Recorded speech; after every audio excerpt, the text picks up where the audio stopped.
Hello and welcome to Groovecast, the podcast with the rhythm section, with me, Ashley Walker. And me, Charlie Smith.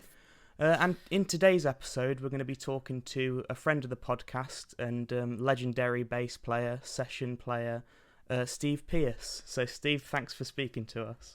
You're very welcome. I don't know about a legend in my own lunchtime, and it is lunchtime. It is lunchtime. It certainly is. But yeah, great to have you on, mate. And just start us off. Just give us a brief list of some of the folks you've worked with over the years. Oh well, yeah. Especially if over the last year, I've done I play bass wherever I'm told to go, and happy to do so in all sorts of different genres and mediums. This last year, I did quite a few film scores, and ended up doing some nice tracks with Florence and the Machine, which was really a great thing to do last year. Me and Ian Thomas. That was a great. We worked with Florence a few times for a film. We did the end titles. She wrote the end titles with Nick Britell for the film Cruella, which I did the soundtrack to as well. So that's where we met her. And then she booked us to do some tracks on her album that came out last year. And just before Christmas, we did a track for a American TV series. And I'm not allowed to tell you what it is, as is usual. But that will come out in the new year. It's a big American TV series. I didn't know of it before, but I'll definitely be watching it now if we can get it. Anyway, I can't tell you about that, but that was good fun. And just the usual things, really. I mean, it might be better if you're interested. You, Charlie, you know kind of more about what I've done there than I can remember, I guess. So anything you want to ask me anything you like. I mean, any of the artists that I've worked for, I don't know, Tom Jones, I don't know, anybody. Yeah. Anyway. I mean, let's sort of start at the beginning. So, okay. Getting into the business. I know. I think we spoke about it before. I think your dad was a jazz piano player. We are sons of, aren't we? I was going to say, I think all three of us are sons of. I mean, oh no, how great! Yeah, that's great. Ash's dad is a great trumpet player, Steve. Oh, okay. Brilliant. Who also runs his own big band, which I know your dad did. He did indeed. Yes, he did. Yeah. Well, that's a great thing. Where I love meeting other sons of. There's plenty of us around, and it's a unique position to come into the music business in. You get somewhat of a leg up on some very good things. I mean, my dad, I didn't go to college, so I learned as I earned. I was out. My dad bought me a bass guitar when I was 14, and I was doing gigs, dances, dinner dances, and weddings with him by the time I was 15. So I've never had a proper job, as they say.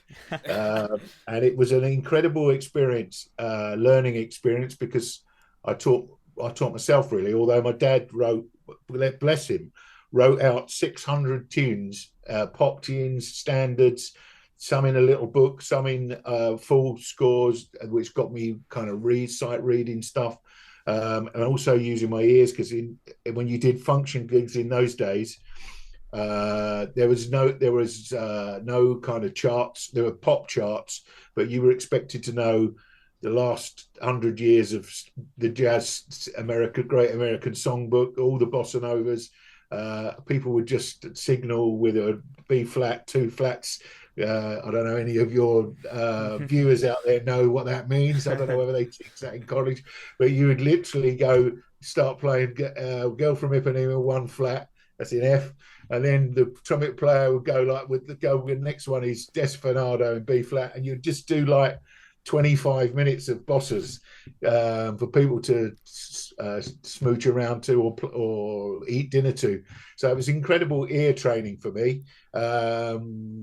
The playing the pop music with old boys on drums and stuff was not so much not so good, because they didn't really. I talked about this to someone, another son of, the other day, and we were laughing about. I was so keen, like 15, 16, listening to the pop music of the day, and all the old guys on gigs that I did, who were all my dad's age and older, much older. They hated pop music. They really hated it, and so that was it was a bit of a struggle, really. But I did my apprenticeship in that world, and I got more and more reading gigs. And in those days, you did, if you did a dance band gig or a wedding, there might be a cabaret booked, and you'd go in the band room in the break, and he'd talk through his music, and you go on and sight read it. So it was an amazing experience, really. Yeah, and then I've progressed on from there. With Ash, especially, your dad leads a big band, and I think that was one of your first sort of big jobs. Well, that was going to be my question to Steve. Really, was I wonder, for me, when I started to play with my dad and his band, it was like you said, a leg up in some ways, because then I remember him saying to me that I know you're in the band because you're good enough, but you've now got to show everybody else that you're not just in it because you're my son. And I wondered, sure, if you ever had any nerves or had to sort of obviously sit down and woodshed and make sure you were kind of on par with those guys in your band. I mean, from the time I started playing with my dad, I was 15 years old. I knew absolutely nothing at all. I met some amazing older musicians who were, because I was so young, and I was reasonable, and they all loved my dad as well. So I had amazing tips from drummers and other musicians about how to play, and they just have a quiet word or whatever, and they were very, very kind to me. So that was amazing. But going back to your question, I never wanted to be just good as a young man. I didn't want to be just a good young one. I wanted to be good. I wanted to stand shoulder to shoulder. And I loved working with older musicians. And I mean, what an education. Because I mean, I said to somebody the other day that, some of the drummers I played with, old boys who had their own unique version of time. You learned what was wrong as well as what was really good. And when a good drummer came along, you were like thrilled. And I mean, the great thing about my dad was we were such music fans. We used to travel together to gigs all over the place, but because it was long before I was allowed to drive. And we had a joint record collection at home, and so we were listening to some pretty hip stuff, and he was writing little drum parts out, because he had a little trio and we had loads of different drummers, all who were amazing with me. And I learned a great deal. That one, for example, was Alan Ganley. If you remember Alan Ganley, the jazz drummer, very famous jazz drummer. He went to live in Bermuda for a long time, and then he came back, and he had no work. And Robin Jones, who was the drummer with my dad's trio, put him in as a dep.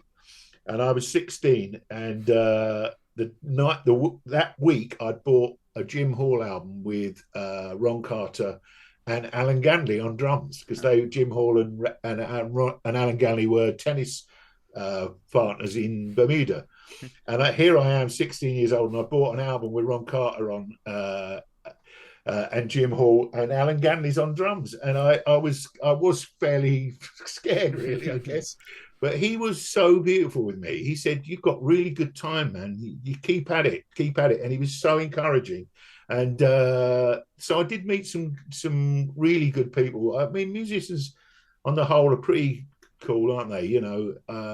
There were one or two who were not very nice, and I came home despondent a couple of times. But I mean, you need those knocks, because it's not for the faint-hearted, our game, is it? Yeah. Let's face it. You know what I mean? Well, that's it. And as you said, and I think the same for me. I get to still now, me and I might not be a son of, but a grandson of. Yeah.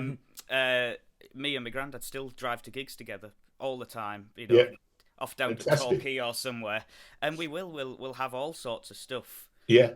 He'll say, "Oh, pull up this, obscure funk album from the 70s," and we'll put it. It's like, oh, great, I'm trying to think of the one that we we found that he brought back up recently. I can't think of the name of the band, but the album was called Strutting.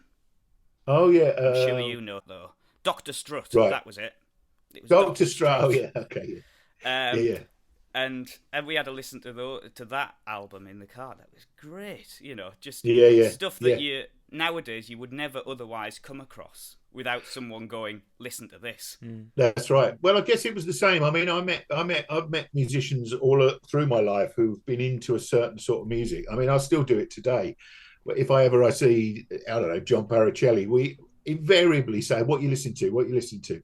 And I just got, I did a gig with his little quartet with Mark Lockhart, and they played a Kenny Wheeler tune. And I said, what's that tune? And they went, oh, it's on an album called Flutter by Butterfly, which I got last week. And it's just a great album. I mean, you can't buy everything, can you? But it's a lovely thing to find all these years later. So I'm still snooping around trying to find new things to listen to. But invariably it's old stuff to listen to. But I mean, you learn that way. That's the best college of all, isn't it? Listening to that sort of thing. Funnily enough, the last time I saw Neil Wilkinson, and I was chatting to Neil about it, and he said he'd done exactly the same with that album. He knew he had it in his record collection and found it years later and hadn't even picked up on how great it was. Yeah, that's another thing. I mean, I've got my very first vinyl record from when I bought it, and I've got I inherited when my dad died. I inherited all of his vinyl, so I've got vinyl going back to like 1952, his very first Stan Kenton 10-inch. Wow. And I'm still finding absolute gems, and just to go on from what you said, I've got albums that I listened to once, but with the wrong ears, or 2 young years or something, and you come back and go, wow, that was good. That's good, And they become sort of, I don't know, they bed in. You've got the proper ears to listen to them now, Yeah, you've got the appreciation that you maybe didn't have first time. But yeah, there's a few that I thought were brilliant, and I go back to now, and I don't like them very much. Actually, maybe some sort of fusion things that I'm not very keen on now, but I was then. Yeah, it was what was the thing at the time. Yeah, to be listening to and to maybe. Yeah, but you can't. The thing is, you can't. It's your journey, isn't it? You can't possibly listen to everything. So recently I've been doing depping for a guy called Pat Davey in Patrick Hayes' Crusaders band. They do it the late show at Ronnie's, playing all Crusaders tunes. Now, the Crusaders weren't in my orbit when I was growing up, but I've discovered this music all this time later, and it's got validity. It's just that when the Crusaders were out, I was into Herbie Hancock and much more sort of gritty funk. You know what I mean? I kind of listened to Lee Ritenour and all that. I've got all those Captain's Fingers and all that. But my journey went down the sort of Chick Corea, Herbie Hancock, Headhunters thing, and then into soul, really. And I can attribute it to I know this person told me, hit me to that record, that person hit me to that record. If you've got ears, if your ears are open, you're going to amass, and it's never been easier these days to amass an amazing record collection. I mean, even when the CDs first came out, they were like 14, 15 quid a pop. So you couldn't. Now you just go online and what have you. It's what not to buy, really. Yeah. Is the difficulty, isn't it? You can almost dial anything up at the click of a few buttons now. I mean, yeah. I'm of that kind of age where when I was young, it was still CDs. CDs were still the thing. In fact, I've got stacks of them behind me. I know nothing near what you've got, Steve. I've seen your collection of amassed works, but yes, yeah. Well, I like it, man. You shouldn't have material things are maybe a bad thing, but I look at it and I come down in the morning and look at it and go, fantastic. I love it. It's an amazing thing to have, and to dig out records that me and my dad listened to is my history there. I play before I go out the house. I walk up to my CD player and just go like that, and pick out 2 CDs to listen to. Otherwise, I would never do it. And I leave them all in a massive pile. So otherwise, I would never get round to listening to them all. You know what I mean? And then it takes me like half a day to put everything back in alphabetical order. But that's the fun of it. I've got quite a good catalogue of the stuff that I played on, because I always wanted to be a studio musician, and maybe it's like sort of rampant ego, but I love hearing myself coming back from the speakers. I love recording myself. It's my favourite bit, to be in the studio, and I've kept things from.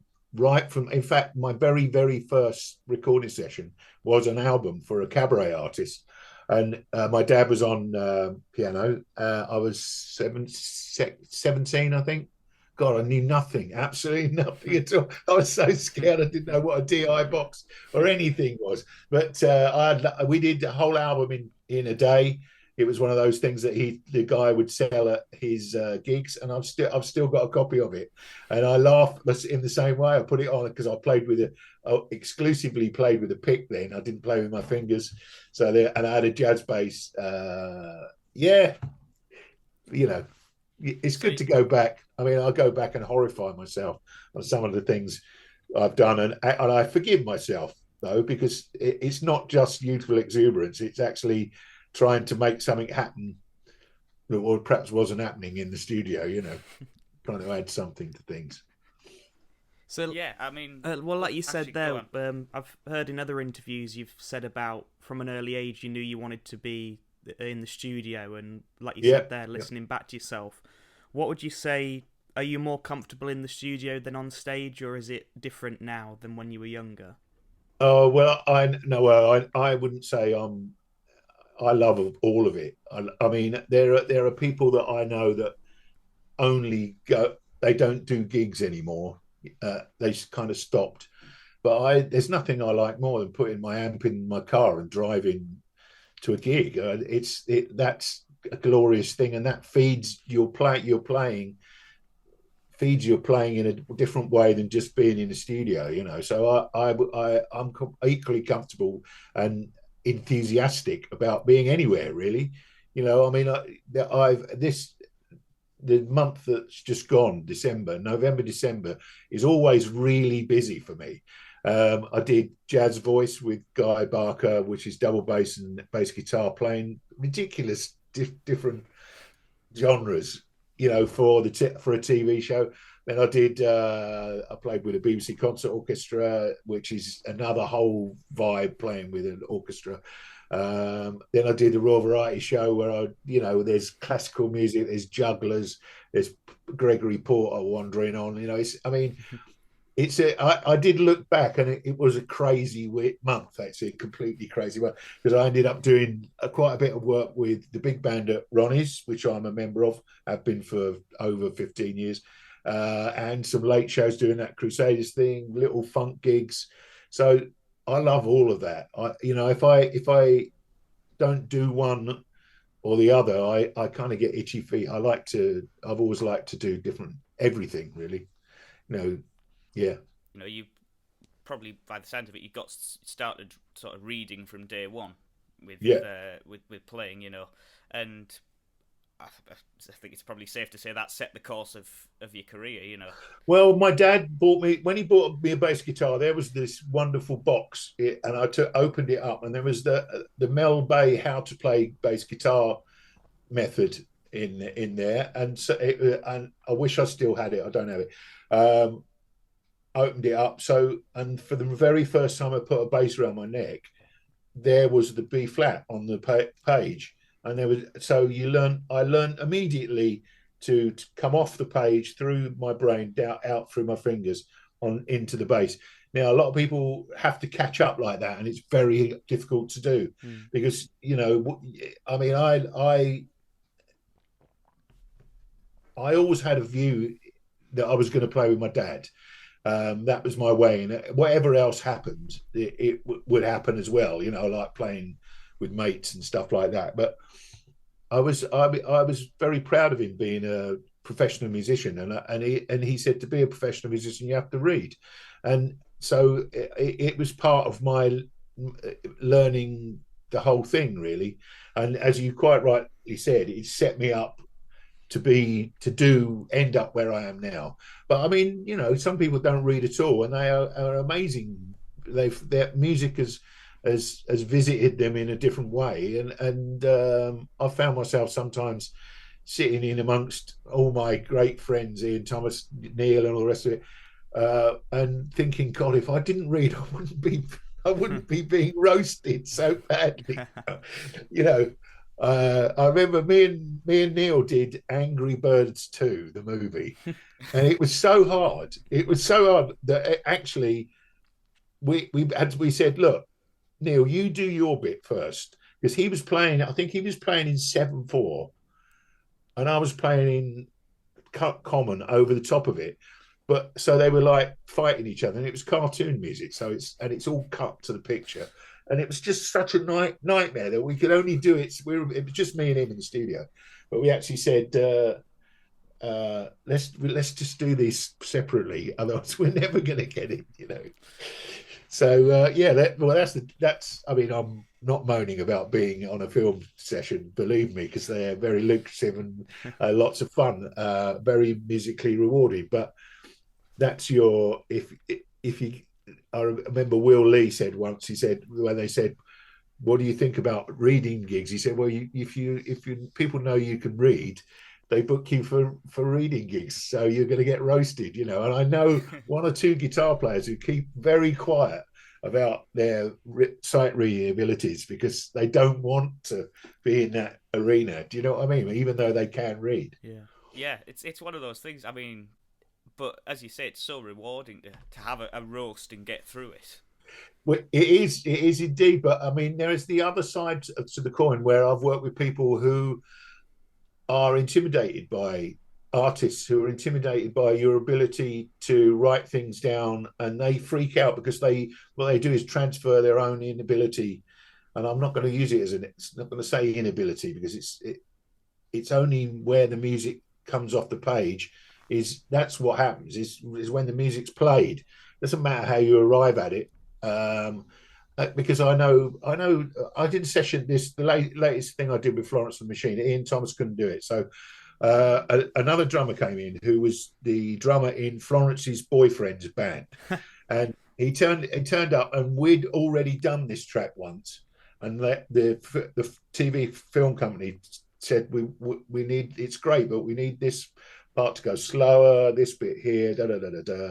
So I'd written a part out from the session before, so I just turned up, and me and Leo Abrahams, a guitar player, we're scribbling little notes and all that. And this drummer came in, and he had it within. He didn't write one thing down, and he was completely on it, and he played fantastic. And he was he doesn't use that side of his brain. If you write something down, it goes to, I don't know whether it's, what is it, right or left brain, it just goes straight in and out, which I'm envious of. I'm absolutely and utterly envious of, because I don't get to do that very often. I mean, sessions are of a finite time, and you have to be on it and able to play it. And the easiest way of doing that is for somebody to write it down for me. But if I go and, I mean, actually one of the reasons Florence really likes me and Ian and Leo Abrahams, she calls us the assassins, which is, she says, you lot come in, and she said, it's not like working with my band. She says, you just do what I tell you to do, and you do it, and it's fantastic, and you're in and out. And she sings live, so and the only way to do that is not for somebody to teach us the tune. You know what I mean? You have a rough demo of something, and you write it down, and you're ready to go. That's the upside of that. Yeah, it's totally the way to do it. And I mean, get sort of, while we're in this area, I mean, I think the first time I met you properly was at the RCM Festival of Percussion that time. Oh yeah, okay, when you were there with Neil. With Neil and half of the James Morrison band. That's right, yeah. Doing a groove workshop, I think it was, and I distinctly remember some of the stuff you said there about the relationship between bass and drums, and let's maybe get into that a little bit, because I think Neil said, he says, he could have spoke for half an hour about how a bass player wants to find a drummer, but why bother when you can get you there to say it in 10 seconds? Well, Neil and myself have great conversations, because if I'm pretty analytical about things, and I know why great bass players, natural bass players, why it's great, and I could talk for hours. I'm nothing compared to Neil Wilkinson, who is unbelievably analytical, and I have amazing conversations with him. We talk about if you get him going, there's no stopping, is there? Brilliant. Neil's brilliant to play with. Oh my God, what a drummer! What an amazing drummer. You've sat and listened to him enough times.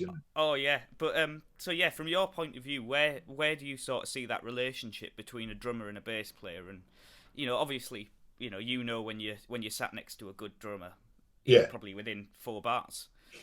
Yeah. Yeah. Well, it's funny because I work with certain, as you know, I work with all the great drummers, studio drummers and drummers in London, and they're all fantastic for not completely different reasons, but they bring their own groove. And I think perhaps why, if they do like playing with me, it's because I can spot what they're really good at, and I can play with them. Because I think, whereas, sure, it's bass and drums, but drums make me sound expensive. I make drums sound greasy and nasty because I put the grease around this. You know what I mean? I don't know. It's weird. I don't really want to think about it because I just do it. But they're completely, everybody's different. I mean, I played 2 gigs at Ronnie's with Ralph Salmins, and I hadn't played with him for 6 months. And me and Ralph have a special vibe because we've worked so much together over the years, Annie and Thomas, and then I did 2 nights with Ash, did Hamish Stewart's band at the 606. And we've played together so often, all these guys, that it's a joy, So, but we're playing with each other. There's not anyone leading, and something I've had experience with, especially when I used to do West End shows, where there'd be a young drummer coming to dep for Ralph or whoever was doing, or Neil, and they'd come in and they'd do a really good job. And on the 4th time they come in, I have said to people, I've gone up and said, well, I'm always very encouraging, however they've played anyway. But they've all done their homework, played great, and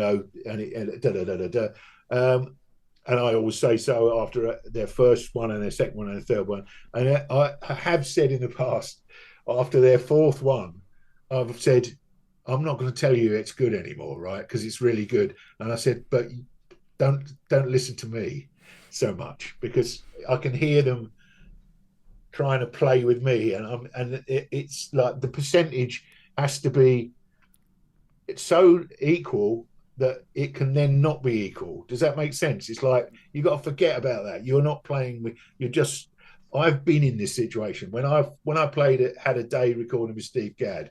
I drove to the session. I was very reticent, shall we say, and I thought, well, you're either going to go and play music, or you're going to just turn around and go home, because it's that he wants to play with you. He wants to make music with you.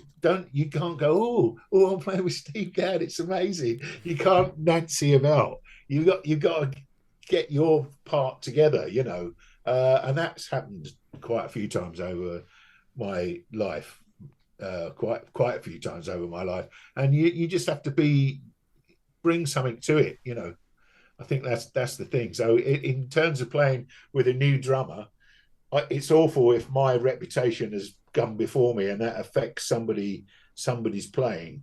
Do you see what I mean? I'm not saying I'm a big deal, but I've just been around for ages and I'm pretty gregarious and Well, Whatever. it's all give and take, I suppose, and Yeah, that's the way that a rhythm section should be. It shouldn't be all one side or all the other. You've got to have that balance yeah, of supporting. You yeah, know, you're just two legs supporting the band, yeah, and you've got to keep those yeah, yeah, you know, as balanced as you can. And you know, you might hear something they do and go, "Oh, that was really, you know, yeah. really happening," and they'll Yeah. do the same with you. You know. Yeah, yeah, yeah. But I mean, yeah, I always go back to the great rhythm sections, and try and give my respect to them, and then I'm humble in their sight because I mean, the great. You listen to Bernard Purdie and Chuck Rainey. Neither of them would take any prisoners at all, do they? They go carving through, and I bet they've had. I bet they maybe they. I don't know. I'm fantasizing, but I can't imagine they get on really well, or even though they've played together forever, because they're so ornery. They're both of their grooves are so dominant, aren't they? But Yeah. in the middle of it, this music comes out, and then you put all the greatness on top. Amazing. I mean, yeah. If you think of Steve Gadd and Anthony Jackson playing together, um, two completely distinct voices um, playing their own way, absolutely their own way. But it sounds incredible, doesn't it? Yeah, Oh yeah. I think even goes even further back. Same with Hal Blaine and Carol Kay. Yeah, yeah, You know, you're getting exactly that same thing of they're such dominant players, yeah, but they knew exactly sort of what was right for the yeah, song, irrespective of what each other was doing. yeah, yeah, yeah, yeah. Respect for the music. Almost, obviously, doing sessions with Steve Gadd is a particular sort of career highlight for you, I'm sure. But Yeah, yeah, yeah. who are some of the other sort of uh, either people you've worked for in the studio or project you've worked on or people you've worked with that sort of jump to the top of the tree of sort of career highlights for you? Okay, so previous to the time I worked with Steve Gadd, about 1986, I started doing lots of sessions. 1985, 86, loads and loads and loads of There were loads of sessions around, and my experience was growing. You know what I mean? And being less scared and gaining more experience in all sorts of places. But I in 1987 I started working with Van Morrison. That was fantastic. That was my first kind of sort of pop gig. Well, he's not really pop music, is he, Van? But the experience-wise, doing Glastonbury and all that was amazing. Then I worked with Everything But the Girl, um, which came about from doing a reading session actually, and they are a pop band, and I was replacing a bass player who came in and not upset them, but they didn't like his attitude. He was too session musician, if you know what I mean. And I came in on a Saturday morning. Steve Sibbald, or it might have been Neil and Steve Sibbald, were on the brass section the day before with the bass player. Anyway, they gave Robin Miller, who was knighted in the New Year's honours, actually, Sir Robin Miller, Sade's producer. He was producing the session. And I turned up and I did a good job. And that's the first time I worked for the fixer Isabel Griffiths as well. So it was a massive whammy, treble whammy, because I started working for Robin Miller, and I started working for Everything But a Girl, and I started working for Isabel Griffiths, all on one Saturday morning session. So that was really good. And then from then on, I worked with Everything But a Girl, went on tour with them, and then I did it in 1992. I did a TV series with Tom Jones, and that was a big learning curve because as I ended up playing with Stevie Wonder on that show every week. It was like a 6-part series up in Nottingham, and every week there'd be the Chieftains came on, Bob Geldof, Cyndi Lauper, And then Al Jarreau turned up, and he brought Neil Larson on keyboards with him, and we were to play his latest single. And I was a massive Al Jarreau fan when I was a kid, long before he did all those albums that everyone knows. I heard him when he had Abel Burial on. There's a great live album called Look to the Rainbow that I had when I was like 17 or 16, 17. So I was a massive fan, and he walked in, and he wasn't unfriendly, but the whole band were there. It was a great band, really great band. Gary Wallace on drums, Jody, Lynn Scott on percussion, various other people. And he goes, "Okay, what are we going to play this?" And Gary Wallace was the MD. He said, "Yeah, well, we've got it together, Al." He said, "Okay, well, let's hear it." So we start the intro, and he just sat down like that, and we had to play the whole tune. He didn't sing. We played it, and then we finished. We had a little ending for it. We finished it, and he went, "Okay, play it again." So we had to play it again, and we played it, and then he sang with us, and he was great. He was absolutely great. And I came out, and I thought, God, I've gone up a level here. I've gone up a level because I've actually existed musically with one of my great heroes, and I've overcome kind of the in orbit, you know what I mean? And then, of course, 2 weeks later, Stevie Wonder walks in, and that was another test as well, because we came through. But so you learn that sort of thing. But over the years, anyway, that's 1992. Then 93, early 93, Ben Watt from Everything But the Girl phones up and says, "I've got a session for you. Do you want to do it?" I said, "Yes." He said, "It's at Livingston Studios. Phil Ramone's producing, and Steve Gadd is on drums." And I went, "Okay, I think I can do that." Wow. And that was, again, kind of just going up, and I'll use the word bottled. Let's use the word bottled. You're testing your bottle, aren't you? And I've told this story a few times, but I used to live in East Finchley in North London, and Livingston is in Wood Green. It was about a 10-minute drive. And I remember driving to Livingston to the Steve Gadd, Phil Ramone, Everything But the Girl session. We were going to do 2 tunes, written my part out, and tried to, whatever. And I call it the Steve Gadd roundabout, and it's just by Ali Pali train station. And there's a roundabout, and I was laughing because it was so enormous going to play with Steve Gadd, And I thought, well, it was what I was saying earlier on. I can either just turn round and go home, or go round the roundabout and go back, or I can go and take this on. And of course, I took it on, and he was absolutely charming. And again, it was just it's so comfortable, isn't it? Without blowing my trumpet, I have a fairly good groove and good time. And Steve Gadd's only going to make me sound much better, isn't he? Yeah. You know what I mean? So so it was, and we did 2 tracks, and they came out, and they were both hit singles. And it was, and I worked with Phil Ramone a few times after that, and he was fantastic, telling such amazing stories.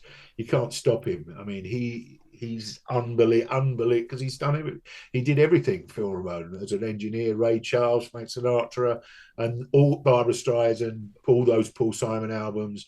And loads of work with Gadd, and he'd be saying, "Hey, Gadd, you remember that time?" And Gadd would look up and go, "Things were kind of crazy back then, Phil." Because he couldn't remember, because they were very out of it, weren't they? A lot of the time. In that time, you must have seen that drum hang.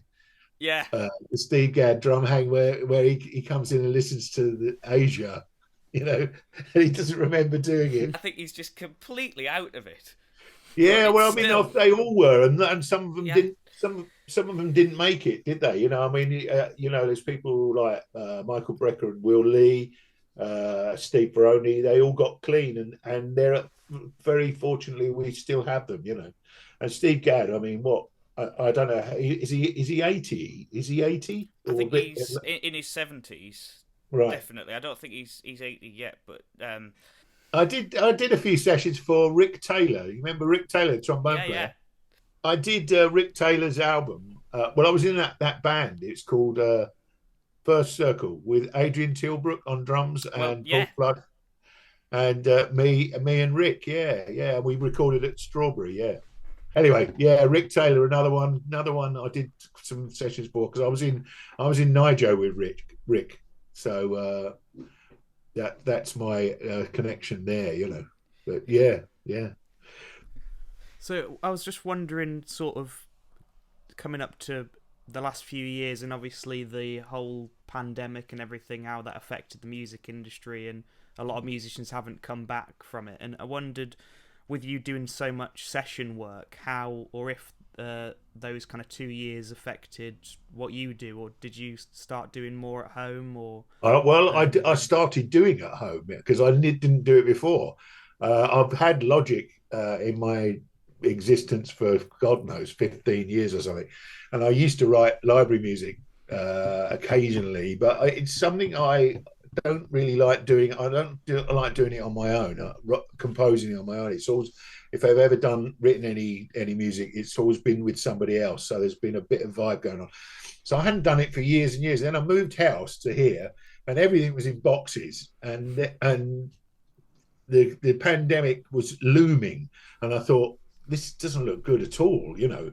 So I thought, and then I got a call from Steve Lipson, the record producer, who said, "Can you do this album, a remote album? Can you do remote recording? I've got this thing with Gareth Malone." And I went, "Well, it's in boxes, and I haven't used it for 10 years." He went, "Oh, I'm gonna have to move on then, you know." So I thought, I've got to get this together. So I said, I phoned Ralph Salmin's son, Lester. Do you know Lester?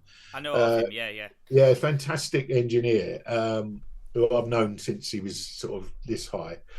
So I said, Lester, come over, man. You got to come over and see what I've got, and whether I need to buy anything, because I've just lost an album and I think we're all going to be shut in our houses.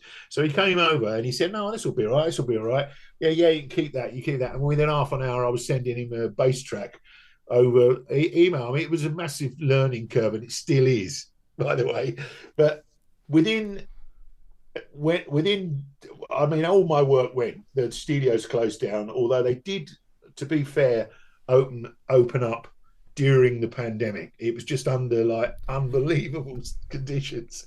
The first session I did for Florence and the Machine, they sent a doctor from Harley Street to my house in Waltham Abbey, and he tested me on the driveway on my driveway in, like, you know, this ludicrous mask and the gloves and everything, and I had to wait for it to be negative, and then I could go and do it. God knows how much it cost. How can you send a private doctor from Harley Street? It must have been 3 times what I was getting for the session. That's for sure. But anyway, I got into the remote recording bit, and within weeks, I was doing library albums because everyone was freaking out. You know, everyone was going, "Oh my God, we got to get this done. We got to do this." I was doing jingles, and I was busy. I was absolutely busy. And in fact, I did the first cue of Cruella, the Disney movie, one in my pajamas in my house on the phone to Nick Britell in New York. It was brilliant. It was totally brilliant. So I did loads and loads of it, and not so much now that the studios are open, but I enjoyed it. In fact, I must say I like the idea of doing it in your own at your own pace, because I grew up when you were a session musician, or studio musician as it's called now. It's been session musician. It's been purloined by your generation to be a freelance musician. Anyway, studio musician. When I first started being a studio musician, I was sitting next to like old trumpet players, and you had to get it right first time. You ran through it once, and there were like loads and loads of tunes, and they weren't going to stop for you. So I trained myself to be that efficient, you know. And when that was sort of put into my own house, and I did an album for Clem Clemson, guitar player, and he'd send me a track a day with a little part, a demo tape, and I'd play it, and then I'd go, No, I can do better than that. I can play better than that. And sometimes it took me like a day and a half, and it was sort of like being in, I don't know, a rock band in the 70s. You go and you could consider it and then put it up and think how that's sitting. And I found I was using all my experience of playing in the studio with a drummer, but the care you take over the middle eight here, or and I've got all my basses here, and I've got a lovely valve amp and stuff. So you're getting what you get anyway, a DI and a mic sound. I played double bass here. So I was it sort of became this kind of considered thing rather than 10 till 1, we've got 5 tracks to do, and actually all of us are going, oh, come and get that. That was good. That was good. Not that we skimp on quality or anything, but you fit what you're expected to do in the 3 hours. All of a sudden you could do what you like, and it was very liberating, and I enjoyed that, taking much more care over my own sound, because sometimes I would like, I mean, I have been known to say, no, let's do another one, we've got to do another one, and people go, no, I like that. I said, no, let's just do another one, and if you don't like it, keep the one before. I'm rhythm section players of my generation, we do that. We kind of police it, because I don't like letting things go, and me or whoever the drummer is, we generally police things, and we're in people's faces about, no, hang on a minute, we're a bit early there, can you just move that, and because we're Logic users. So it was good. I mean, listen, I did another exciting thing I did last year was I actually played on a track with JR Robinson. Wow. Chris Standring, who I used to play in his band when he was in London, and I've known him for hundreds of years. He said, I'm producing a track for Tom Rotella, who's a smooth jazz guitar player. I've got JR's on drums, and you'd sound fantastic on this. I went, fantastic. So he sent it over, and I've got a whole song of JR playing at 120 BPM. It was fantastic, because again, I put that up, and I've got a part there. It's a little groovy little song, nothing hard to play, but I reveled in it took me like 2.5 days, because I was going, no, I want to play that. I want to play. It was such a vibe playing his vibe. I mean, I wish I could play it to you, but it's so JR, and he's playing nothing at all, absolutely nothing, and he plays like sort of half a feel, and I was just myself laughing, because it was so glorious, and to sit in with that, and they were all very pleased and very, and he said there'll be some more. So that's the thrilling part of I mean, I wouldn't get to play unless he came over here. I'm not going to play with JR. I mean, I've played with my fair share of fantastic drummers, because they do come over.